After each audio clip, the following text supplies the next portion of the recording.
मैं विनय वर्मा और आप मुझे कुंडली रहस्य चैनल पे देख रहे हैं।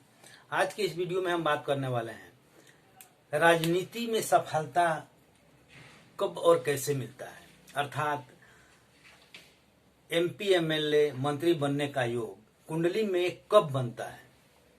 क्योंकि बहुत ऐसे जातक हैं जो पॉलिटिक्स में अपना भविष्य बनाना चाहते हैं, तो आखिर उसमें उनको सफलता भी मिलना अनिवार्य है, नहीं तो टाइम वेस्ट हो जाता है, आदमी कहीं का नहीं रहता है। लेकिन कुंडली में अगर वह योग बनता है तो निश्चित रूप से आदमी को राजनीति में एंट्री करना चाहिए और उससे लाभ लेना चाहिए, क्योंकि बहुत अच्छा जॉब है, बहुत अच्छी लाइन है समाज को कुछ देने के लिए और अपने आप को कुछ बनाने के लिए। तो मैं आपको बतलाता हूँ। कुंडली में सबसे पहले हम सूर्य को देखते हैं। सूर्य को सरकार बोलते हैं, राजा बोलते हैं। ग्रहों का राजा सूर्य होता है। सूर्य यानी सरकार। तो राजनीति में सूर्य का बलवान होना अति आवश्यक है। दूसरा चीज, शनि जन सपोर्ट है। जनता में प्रभाव पाने के लिए शनि का बलवान होना जरूरी है।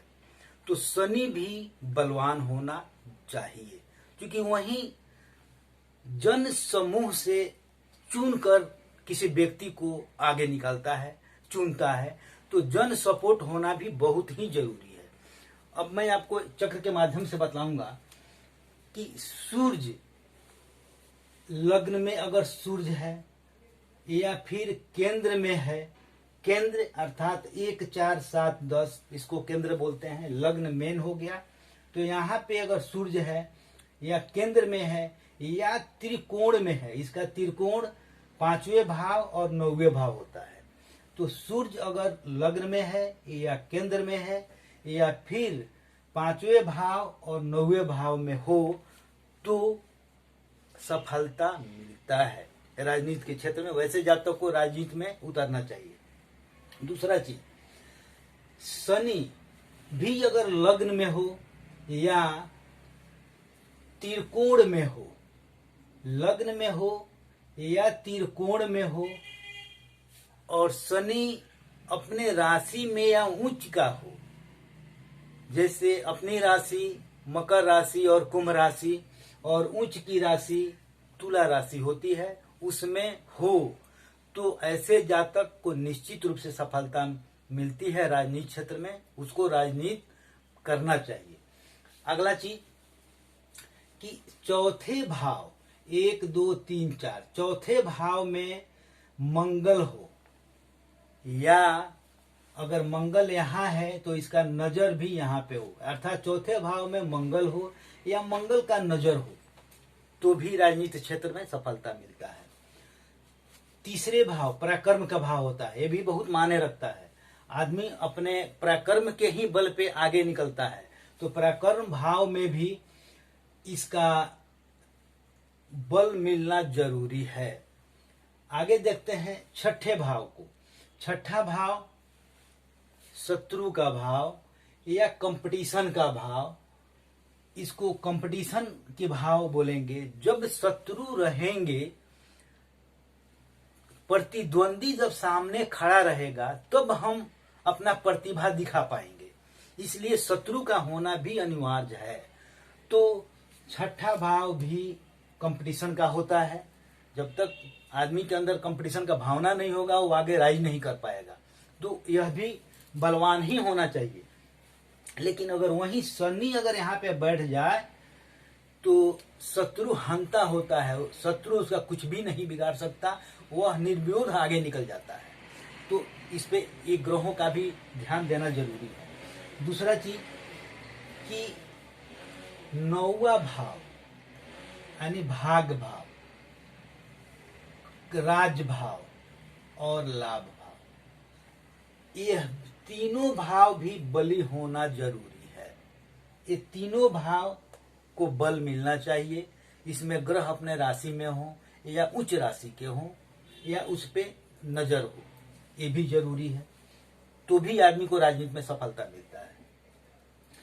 दूसरा घर भी बलि होना जरूरी है। दूसरे घर से भी बलि होना बहुत ही जरूरी है, क्योंकि वहां से भी आदमी को सफलता मिलती है।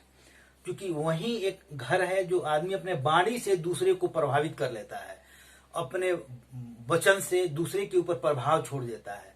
इसलिए दूसरा घर भी बलि होना अनिवार्य है। निश्चित रूप से राजनीति में सफलता के लिए मुख्य रूप से बोली ही मेन होता है, जो आदमी के ऊपर छाप छोड़ जाती है। तो दूसरा भाव भी जरूरी है। लग्न में कर्क राशि या सिंह राशि हो तो अति सुंदर। कर्क लग्न चंद्रमा का स्वामी हो, चंद्रमा की राशि है। सिंह हो तो सूर्य स्वामी हो जाता है। तो इस रूप में लग्न अगर कर्क लग्न या सिंह लग्न होता है तो भी वैसे जातक को राजनीति में जाना चाहिए, सफलता मिलती है। अब एक दूसरा नियम बताते हैं। लग्नेश अर्थात मान लीजिए कि अगर सिंह लग्न है, तो सिंह लग्न अगर है तो निश्चित रूप से इसका भाव जो है 10वें भाव, लग्नेश अगर 10वें भाव में हो, इसका स्वामी अगर 10वें भाव में हो, या 10वें भाव का स्वामी अगर लग्न में हो। ध्यान दीजिए, लग्न का स्वामी 10वें भाव में हो और कर्मेश हो, राजेश हो, और 10वें भाव का स्वामी अगर लग्न में बैठा हो तो भी राजनीति क्षेत्र में सफलता निश्चित मिलती है। एक और देखिए, कहीं केंद्र में, ये केंद्र चारों है, इस चारों केंद्र में कहीं पर भी गुरु बैठा हो या चंद्रमा से 1, 4, 7, 10 भाव में गुरु बैठा हो तो गज केसरी योग लगता है। एक चंद्रमा के साथ पहले भाव में चंद्रमा के साथ गुरु बैठता है, या चंद्रमा से 4थे भाव, 7वें भाव, या फिर 10वें भाव में गुरु बैठता है तो गज केसरी योग लगता है। तो भी यह बहुत उत्तम योग है, इससे भी राजनीति में सफलता निश्चित मिलती है। ऐसे योग बनने से भी जातक को राजनीति में जाना चाहिए। अब एक और विचार, 9वें भाव का स्वामी 10वें भाव में हो और 10वें भाव का स्वामी 9वें भाव में हो। ध्यान दीजिए, 9वें भाव का यानी भाग भाव का स्वामी कर्म भाव में हो, राज भाव में हो, और 10वें भाव का स्वामी 9वें भाव यानी भाग भाव में हो, तो भी निश्चित रूप से आदमी राजनीति के क्षेत्र में पूर्ण सफलता प्राप्त करता है। अगला विचार, लग्नेश या नवमेश या दशमेश की महादशा चले तो भी आदमी को सफलता उस समय मिलती है। दूसरा चीज, कुंडली में अखंड साम्राज्य पति योग बन जाए तो भी जातक गरीब घर में भी पैदा होके, भिखारी के घर में भी पैदा होके विश्व विख्यात नेता बनता है, निश्चित रूप से सफलता पाता है। बहुत आप देखे होंगे, बहुत गरीब व्यक्ति भी बहुत बड़ा आदमी बन जाता है। तो यह योग बनाता है अखंड सौभाग्यपति योग। कुंडली में कहीं भी अखंड सौभाग्यपति योग बन जाए तो निश्चित रूप से सफलता मिलता है। दूसरा, पंच महापुरुष योग अगर बन जाए कुंडली में, पंच महापुरुष योग में जैसे रुचक योग है, भद्र योग है, हंस योग है, मालव्य योग है या सस्य योग है, अगर यह योग अगर लगता है तो भी निश्चित रूप से राजनीति में सफलता मिलता ही मिलता है, निश्चित मिलता है। बुध अगर, सूर्य अगर अपने घर का हो, अपने राशि का हो, या उच्च का वृष राशि का हो तो भी सफलता मिलता है। सूर्य अगर अपने राशि सिंह राशि का हो, उच्च का मेष राशि का हो तो भी सफलता मिलता है। तो यह निश्चित रूप से इस पे ध्यान देना चाहिए। और लग्नेश केंद्र में हो, अर्थात उसके अलावा अगर लग्नेश का महादशा चले लग्न का जो स्वामी है, मान लीजिए सिंह राशि बैठा है, तो सूर्य का महादशा चले, उस पीरियड में अगर आदमी चुनाव लड़े तो सफलता मिलेगा। अर्थात लग्नेश का जब महादशा चले उसमें निश्चित रूप से चुनाव लड़ना चाहिए, या फिर भागेश का 9वें भाव का जो स्वामी है उसका महादशा चले तो निश्चित सफलता मिलता है। तो यह ध्यान देने की बात है कि जब ऐसा योग कुंडली में किसी जातक को बनता है तो आदमी को निश्चित रूप से चुनाव राजनीति क्षेत्र में जाना चाहिए, उससे उसको लाभ मिलता है। अब ऐसा होने पर भी ये ध्यान देना चाहिए कि ऐसा योग होने पर भी बहुत सारे लोग प्रयास करते हैं लेकिन पूर्ण सफलता नहीं मिल पाता। तो इसमें निश्चित रूप से ध्यान देना चाहिए कि उस ग्रह का डिग्री कितना है, कमजोर न हो, वो ध्यान देना अनिवार्य है।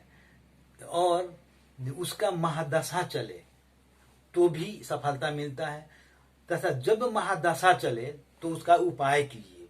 जिस ग्रह का महादशा चलता है उस ग्रह का आप रत्न धारण करें, उसके बीज मंत्र का जाप कराएं, तथा और भी बहुत सारे उपाय हैं, उसको करने से निश्चित सफलता मिलता है। तो आज का जो मेरा ये वीडियो है पूर्ण रूप से जातक को राजनीति क्षेत्र में सफलता दिलाने के लिए है। आप अपने कुंडली में देखिए कि आपके कुंडली में तो ऐसा योग बना है कि नहीं, अगर बना है तो कौन सा योग बन रहा है, तो उसको आप समझिए, उसका उपाय कीजिए। आपको समझ में नहीं आए आप मेरे से संपर्क कीजिए, मैं उसका समाधान बतलाऊंगा, निश्चित रूप से आपको सफलता मिलेगी। आप मेरे वीडियो से बने रहें, मेरे वीडियो को शेयर करें, मेरे चैनल को सब्सक्राइब करें। जय माता दी।